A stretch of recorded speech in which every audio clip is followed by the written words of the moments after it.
नमस्कार मित्रों, एक बूढ़े गिद्ध ने बताया कि इन 4 लोगों पर कभी भी विश्वास मत करना, चाहे भूखे मर जाना, परंतु इन 4 लोगों से कभी भी मदद मत मांगना। जी हाँ दोस्तों, आपको बता दें वो 4 लोग कौन है जो कि आपके ज़िंदगी में आसपास ही रहते हैं, परंतु हम लोग उनको समझ नहीं पाते हैं और जब तक समझ पाते हैं तब तक वो लोग हमें धोखा देकर चले जाते हैं। अगर आप इन पर विश्वास करते हैं तो आपके साथ विश्वासघात कर सकते हैं। अगर आप इनसे मदद मांगते हैं तो आपको जाल में फंसा सकते हैं, जहां से आपको निकलना काफ़ी मुश्किल हो सकता है। तो दोस्तों, ये कहानी हमें यही संदेश देकर जाएगी कि वो कौन 4 लोग हैं जिनसे हमें बचकर रहना चाहिए। एक बूढ़े गिद्ध की कहानी बहुत ही ज्ञानवर्धक होने वाली है, इसलिए कहानी को पूरा सुनना। एक प्यारा सा जंगल था। उस जंगल में एक बरगद का वृक्ष था। उसी बरगद के वृक्ष पर एक बूढ़ा गिद्ध रहा करता था। अब उससे उड़ान नहीं हुआ करता था, जिससे कि अब वो शिकार के लिए जंगल में नहीं जाया करता था। वहीं पर बैठकर अच्छी अच्छी बातें सभी जीव जंतु और पक्षियों को बताया करता था, जिससे कि यह सब बात सुनकर सभी जीव जंतु को अच्छा लगता और जो भी उनका प्रॉब्लम था वो उस गिद्ध से पूछ लिया करते थे। गिद्ध इतनी अच्छी अच्छी बात बताता क्योंकि ज़िंदगी का काफ़ी एक्सपीरियंस उसके पास हो चुका था और वो अपनी सारी बातें बताता था, जिससे कि सभी पक्षी जीव जंतु काफ़ी खुश रहते थे। और जब भी वो बाहर यानी शिकार करने के लिए जाते थे, उसी में से कुछ खाना लेकर आते थे और गिद्ध को दे देते थे। इस तरह से गिद्ध को लगने लगा कि मैं इन लोगों के यानी कृपा के नीचे रह रहा हूँ, यानी ये लोग हमारे ऊपर एहसान कर रहे हैं, इसलिए मुझे कुछ करना होगा। परंतु गिद्ध सोचता है कि मैं तो उड़ भी नहीं सकता हूँ, अब मैं क्या कर सकता हूँ। तभी गिद्ध के मन में ख्याल आता है कि जैसे ही जो भी चिड़िया जाती है, यानी कहे तो दाना चुगने के लिए, उनके बच्चों की देखरेख मैं करूँगा, इससे मेरे ऊपर उनका एहसान भी नहीं रहेगा और मैं उनका कुछ काम आ सकता हूँ। इस तरह से अगले दिन गिद्ध सभी जीव जंतु और पक्षी जब भी आते हैं उनसे यही बात अपना रखता है। तभी पक्षी और जीव जंतु कहते हैं कि ठीक है, अगर आपको यही बात अच्छी लगती है तो आप हमारे बच्चे को देखते रहना। इस तरह से दोस्तों बता दें, जब भी सभी चिड़िया दाना चुगने के लिए चली जाती थी, तभी गिद्ध यानी उनके बच्चों की देखभाल किया करता था कि वहाँ पर कोई जीव जंतु आकर उनके बच्चे को न खा जाए। इस तरह से गिद्ध का अब यही काम था। एक दिन की बात है, जब सभी चिड़िया दाना चुगने के लिए गई थी, तभी वहाँ पर एक बिलाव आ जाता है। उसे पता चलता है कि वहाँ पर बहुत सारे चिड़िया के बच्चे हैं। जैसे ही बिलाव आता है, गिद्ध को यानी एहसास होने लगता है और गिद्ध कहता है कि यहाँ पर कौन है। तभी बिलाव कहता है कि हे गिद्ध बाबा, मैं आपका दोस्त बिलाव हूँ। तभी गिद्ध कहता है कि तुम मेरे दोस्त कैसे हो सकते हो, तुम तो इन बच्चे को दुश्मन हो, तुम्हें यहाँ आने का कैसे हिम्मत हुई। तभी वो बिलाव कहता है कि हे गिद्ध बाबा, आपके रहते मैं यहाँ आने की मेरी हिम्मत नहीं कर रहा था, परंतु मैंने इस चिड़िया के बच्चे को देखने के लिए मेरा जी तरस रहा था, इसलिए मैं आया हूँ और अब मैं चिड़िया के बच्चे को मारकर खाना छोड़ दिया हूँ, इसलिए मैं अब यहाँ पर आकर इस बच्चे को देख सकता हूँ। तभी गिद्ध कहता है कि तुम ऐसा नहीं कर सकते हो, क्योंकि तुम चिड़िया खाना नहीं छोड़ सकते हो।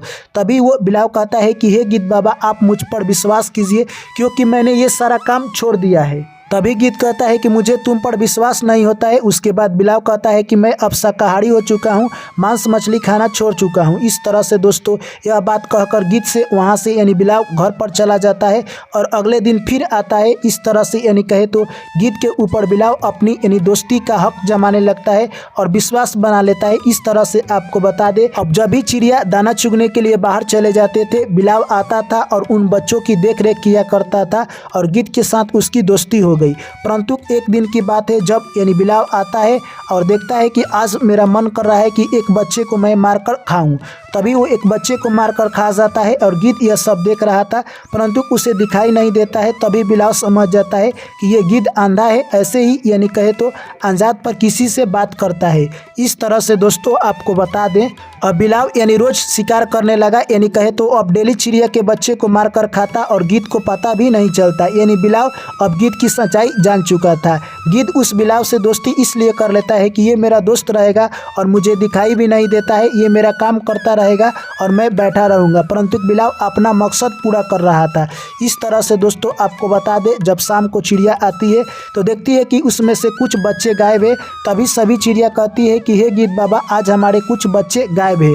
तभी गिद्ध कहता है कि यहाँ पर एक बंदर आया था जो कि कुछ बच्चे को उठाकर ले गया। मैंने तो प्रयास किया परंतु वो नहीं माना। इस तरह से आपको बता दें दोस्तों, अब गिद्ध सोच में पड़ जाता है कि आखिर बच्चे कौन गायब कर दिया, कहीं पता नहीं वो बिलाव तो ही नहीं बच्चे को मारकर खा गया। तभी उसके मन में ख्याल आता है कि वो मेरा दोस्त है और मेरे साथ ऐसा गद्दारी नहीं कर सकता है।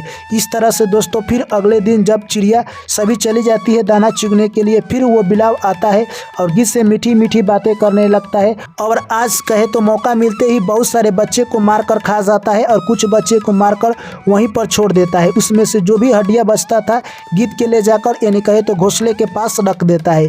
इस तरह से दोस्तों जब शाम होता है और जैसे ही पक्षी आते हैं यह सब देखकर दंग रह जाते हैं और सोचने लगते हैं कि ये आखिर गिद्ध बाबा हमारे बच्चे को ही मारकर खा रहे हैं, आखिर ऐसा कौन कर रहा है। यानी पक्षी को शंका हो रहा था कि गिद्ध बाबा ही मारकर खा रहे हैं। तभी पक्षी कहते हैं कि आखिर हमारे बच्चे को कौन मारकर खा रहा है। तभी गिद्ध कहता है कि मुझे तो कुछ पता नहीं है, हम जब से यहाँ पर बैठे हुए हैं कोई यहाँ पर नहीं आया है, आखिर तुम्हारे बच्चे को मारकर कौन खा रहा है। इस तरह से दोस्तों सभी पक्षी विश्वास करने लगते हैं कि ये गिद्ध ही है जो कि हमारे बच्चे को मारकर खा रहा है और झूठ बोल रहा है और हम लोगों को दाना चुगने के लिए भेज दे रहा है। इस तरह से दोस्तों सारे पक्षी उदास हो जाते हैं। धीरे धीरे समय निकलता गया और पक्षी फिर से दाना चुगने के लिए जाने लगते हैं। इस तरह से एक दिन फिर मौका पाकर वो बिलाव आता है और आज सारे बच्चे को मारकर कुछ बच्चे को खाता है और वहीं पर छोड़कर चला जाता है। जब शाम को पक्षी आते हैं तो देखते हैं कि वहाँ पर सारे बच्चे मारे पड़े हैं। यह सब देखकर पक्षी यानी कहे तो काफ़ी उदास हो जाते हैं और गिद्ध से कहते हैं कि आपने हमारे सारे बच्चे को क्यों मार दिया। गिद्ध के पास कोई भी उत्तर नहीं था। गिद्ध को समझ ही नहीं आ रहा था कि आखिर इन बच्चे को कौन मार रहा है। तभी दोस्तों यानी कहे तो पक्षी जाकर उस गिद्ध के में देखते हैं कि वहाँ पर बहुत सारी हड्डियाँ पड़ी हुई है। यह सब देखकर वो समझ जाते हैं कि ये हमारे बच्चे की हड्डियाँ है और समझ जाते हैं कि गिद्ध ही हमारे बच्चे को मारकर खा रहा है। हम लोग जब दाना चुगने के लिए चले जाते हैं। इस तरह से सारे पक्षी समझ जाते हैं कि ये गिद्ध हमारा हत्यारा है और सारे पक्षी उस पर टूट पड़ते हैं और कहे तो गिद्ध को मार देते हैं। इस तरह से यह सब दृश्य यानी कहे तो वो बिलाव देख रहा था और मन ही मन खुश हो जाता है कि ये अंधा गिद्ध और अपने ही पक्षियों के हाथों मारा गया। यानी जो इसने किया उसका अंजाम इसे मिल चुका है। यानी कहे तो बिलाव यानी अपनी दुश्मनी का बदला उस गिद्ध से ले लिया और पक्षी को मारकर खाता था और गिद्ध को अंत में मरवा दिया और वहाँ से निकल जाता है। तो दोस्तों इस कहानी से हमें यही सीख मिलती है कि कभी भी ऐसी चार लोगों से दोस्ती नहीं करना चाहिए और उन पर विश्वास नहीं करना चाहिए। पहला, अगर आपके जो भी दुश्मन है उसके ऊपर आप विश्वास करते हैं और आप दोस्त बनाते हैं तो आपको कभी भी धोखा दे सकता है, क्योंकि एक दुश्मन आपसे दोस्ती क्यों करना चाहेगा अपनी मकसद के लिए, और जैसे ही मौका मिलेगा अपनी मकसद पूरा कर कर आपको धोखा दे सकता है, जिस तरह से उस यानी बिलाव ने उस गिद्ध को धोखा दिया। और दूसरी बात, कभी भी अनजान व्यक्ति पर विश्वास नहीं करना चाहिए। अगर आप उस पर विश्वास भी करते हैं तो बीच बीच में उसकी जांच करते रहें, वरना आप अच्छी तरह से फंस सकते हैं। जिस तरह से गिद्ध ने उस बिलाव को अपना दोस्त बना लिया, परंतु उसे ये पता नहीं था कि ये बिलाव चिड़िया के बच्चे को मारकर खाने के लिए ही यहाँ आता है। उसने एक बार कह दी, वही बात वो गिद्ध मान जाता है और उस बात का अफसोस गिद्ध आज भी कर रहा है। और तीसरी बात, कभी भी मूर्ख लोगों से दोस्ती नहीं करना चाहिए, क्योंकि मूर्ख लोग आपकी बात कभी नहीं सुनेंगे और अपनी ही मन की बात करेंगे।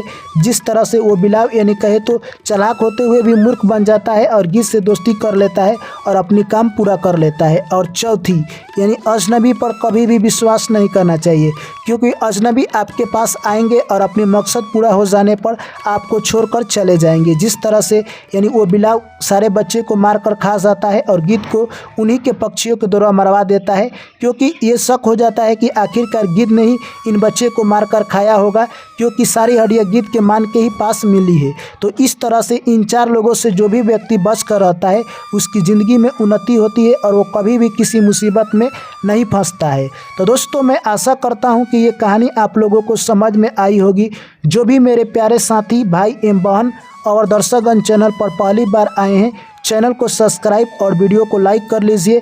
चलिए दोस्तों, आप लोगों से पुनः मुलाकात होगी एक नई कहानी में। तब तक आप लोग मुझसे दीजिए इजाज़त। सभी साथियों को मेरा प्यार भरा नमस्कार। जय श्री कृष्ण, राधे राधे।